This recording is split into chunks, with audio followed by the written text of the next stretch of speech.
नमस्कार, city post live में आपका स्वागत है। मैं हूं अनुराग। खरमास के पहले बहुत सारे दावे किए जा रहे थे कि जोड़ तोड़ और टूट फूट की बात की जा रही थी, चाहे वो बीजेपी हो या फिर आरजेडी हो।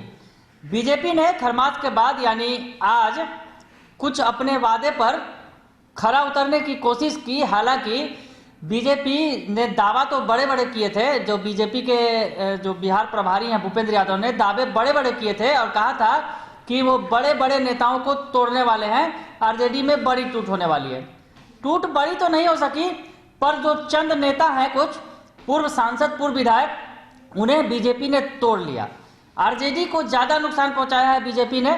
आरजेडी के कई दिग्गज जो पुराने लालू यादव के साथी रहे हैं उन्हें तोड़ दिया और तमाम पार्टियों को, तमाम विरोधी पार्टियों के कुल 21 जो नेताओं को बीजेपी ने अपनी पार्टी में शामिल करा लिया है।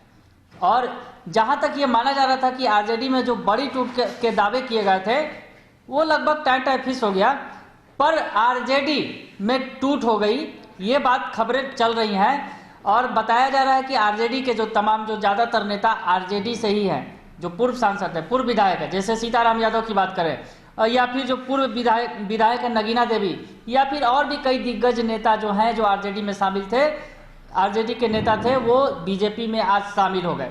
तो इस पर बीजेपी ने अब और भी दावे किए हैं और जो भूपेंद्र यादव हैं, बिहार बीजेपी के प्रभारी हैं, उन्होंने कह दिया है कि अब वक्त आ गया है। दरअसल उन्होंने, भूपेंद्र यादव ने बड़ा हमला बोला है आरजेडी और कांग्रेस पर, यानी महागठबंधन पर।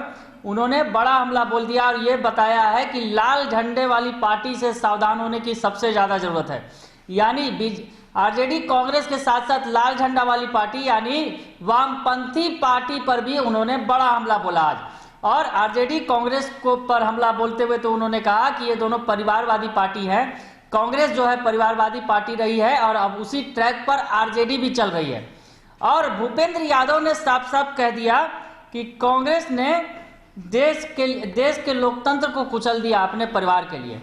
क्या कुछ कह रहे हैं, पहले सुन लीजिए आप। कुछ लोगों ने किया और मैं अब भी आपको ये कहना चाहता हूं कि बिहार को सबसे पहले इन लाल झंडे वालों से, जिनसे आरजेडी ने हाथ मिला रखा है, सावधान होने की आवश्यकता है।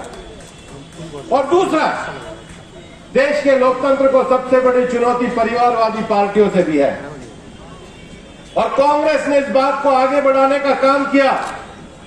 आप ये ध्यान करिए, देश के लोकतंत्र को कुचलने का काम कांग्रेस ने अपने परिवार को बचाने के लिए किया।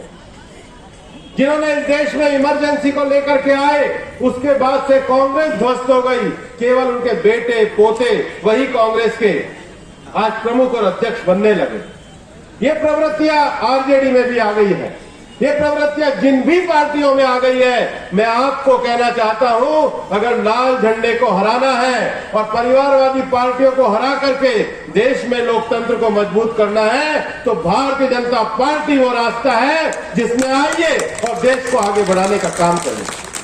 तो सुना आपने कि भूपेंद्र यादव ने आरजेडी कांग्रेस पर बड़ा हमला बोलते हुए साथ ही साथ वामपंथी पार्टी को भी लपेटे में लेते हुए बड़ी बात कही और कहा कि कांग्रेस ने लोकतंत्र को कुचल दिया अपने परिवार के लिए और अब आरजेडी भी उसी रास्ते पर चल रही है। और अगर देश के लोकतंत्र को मजबूत करना है तो आप बीजेपी में आइए। सीधे सीधे वो न्योता दे रहे हैं खुले मन से। आज दरअसल जो नेता शामिल हुए, आरजेडी के कई नेता और या फिर आरएलएसपी के नेता या फिर कांग्रेस के तमाम नेता जो शामिल हुए बीजेपी में, उस मौके पर भूपेंद्र यादव ने खुला आमंत्रण दे दिया और कहा कि अगर देश को बचाना है तो बीजेपी को लाइए और बीजेपी में शामिल होइए। नेताओं को निमंत्रण दिया। तो इस बीच आरजेडी की तरफ से भी पलटवार कर दिया गया और कह दिया गया आरजेडी की तरफ से कि जो बीजेपी ने तोड़ फोड़ का दावा किया है बड़े बड़े कि वो आरजेडी को तोड़ दिया है, तो वो इस भुलावे में न रहे, क्योंकि आरजेडी के वो नेता है ही नहीं। आरजेडी तो उन्हें पहले ही किनारे कर दिया था, पार्टी से बाहर कर दिया था। अब वो नेता इधर उधर कहीं कहीं जा रहे हैं दूसरी पार्टियों में, तो वो तो आरजेडी के नेता है ही नहीं। तो इस मसले पर क्या कुछ कहना है जो शक्ति सिंह यादव हैं, आरजेडी के प्रवक्ता हैं, वो क्या कह रहे हैं, पहले सुनिए आप। सर, आपके पार्टी के कुछ नेता ने आज बीजेपी का दामन थामा है और आरोप ये लगाया गलत है। हमारे पार्टी के कोई नेता ने बीजेपी का दामन नहीं थामा। जिन लोगों ने दल के खिलाफ काम किए थे, पार्टी ने उन्हें बाहर का रास्ता 2 महीने पहले ही दिखा दिया है। तो जो लोग बाहर के रास्ता दिखाए गए हैं वो अब कह के दलों में जा रहे हैं। भारतीय जनता पार्टी इन दिनों मध्यावधि चुनाव क्यों ले जाना चाहती है बिहार को? हर जगह से जितने भी लोग हैं उसको लाला के मिला रही है। जो राष्ट्रीय जनता दल के जो निष्ठावान लोग हैं वो कहाँ भाजपा में जाने वाले लोग हैं? भाजपा में तो वही लोग जा रहे हैं जो राजद बैंक के नीतियों के खिलाफ काम किया, राजद ने उसके बाहर का रास्ता निकलाया। लेकिन भाजपा दोबारा चुनाव क्यों चाहती है? क्योंकि अभी उनकी सरकार भी है। आपको समझ में नहीं आ रही है कि 2 मुख्यमंत्री कंधे पर लाद करके एक मुख्यमंत्री को किस तरह विवश किए हुए हैं और पूरे तरफ तैयारी कर रहे हैं कि बहुत जल्दी चुनाव हम बिहार में करावे। तो भाजपा के नीतियों को समझ रहे हैं हम लोग ना, कि नहीं समझ रहे हैं?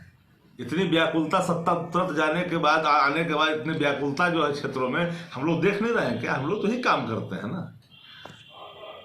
तो सुना आपने कि शक्ति सिंह यादव का कहना है कि पार्टी ने तो उन ऐसे नेताओं को पहले ही बाहर का रास्ता दिखा दिया था और बीजेपी पर बड़ा आरोप लगाते हुए उन्होंने ये कहा कि बीजेपी जो है अब बिहार को मध्यावधि चुनाव की ओर ले जाना चाहती है। बीजेपी जो है बहुत जल्दी में है और अपनी सत्ता कायम करने के लिए, क्योंकि वो बीजेपी नीतीश कुमार को उन्होंने सीएम बना दिया, इस वजह से बीजेपी की कुछ चल नहीं पा रही है। तो बीजेपी जल्दी में है, अपनी सरकार लाने की फिराक में है और मध्यावधि चुनाव करवाना चाह रही है बीजेपी। तो आरजेडी ने भी बड़ी बात कह दी, वार पलटवार शुरू हो गया है। दरअसल आज जो सत्ता बदल का खेल हुआ, आज जो बीजेपी में तमाम जो नेता 21 नेता जो है विभिन्न पार्टियों के शामिल हुए। सबसे ज्यादा आरजेडी को नुकसान हुआ। जो आरजेडी के पूर्व सांसद थे सीताराम यादव, फिर या नगीना देवी विधायक थी, उसके अलावा रामजी मांझी या फिर संतोष मेहता जैसे जो कई दिग्गज नेता हैं वो बीजेपी में शामिल हो गया है। तो इस बीच वार पलटवार का दौर जारी है और बीजेपी ने यानी भूपेंद्र यादव ने जो बिहार बीजेपी के प्रभारी हैं उन्होंने और भी नेताओं को निमंत्रण दे दिया है कि अगर देश को बचाना है तो आइए बीजेपी आपके साथ खड़ी है, आइए बीजेपी में शामिल होइए। इस बीच आरजेडी ने भी पलटवार कर दिया है। तो इस वक्त ये बड़ी खबर है। अगर आपको ये खबर अच्छी लगे तो इसे जरूर लाइक करें, सब्सक्राइब करें और शेयर करना ना भूलें। धन्यवाद।